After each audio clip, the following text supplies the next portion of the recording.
અને થોડા સમય પછી તેઓ પાછા આવે છે. હાથીની પીઠ પર ઘણા બધા લાકડા હતા અને છોટું હરણની કમર પર પણ ઘણા બધા લાકડા હતા.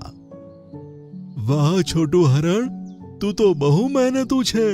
લાકડીઓ આટલી ભારે છે તોય તને જરા પણ ફરક નથી પડતો.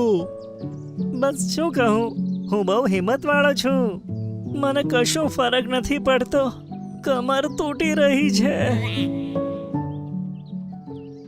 બંને જ્યારે હાથીના ઘરે પહોંચ્યા ત્યારે હાથીએ તેની પીઠ પરથી લાકડીઓ ઉતારી અને બીજી લાકડીઓ સાથે મૂકી. તારો ખૂબ ખૂબ આભાર. અરે આ તો મારી ફરજ હતી.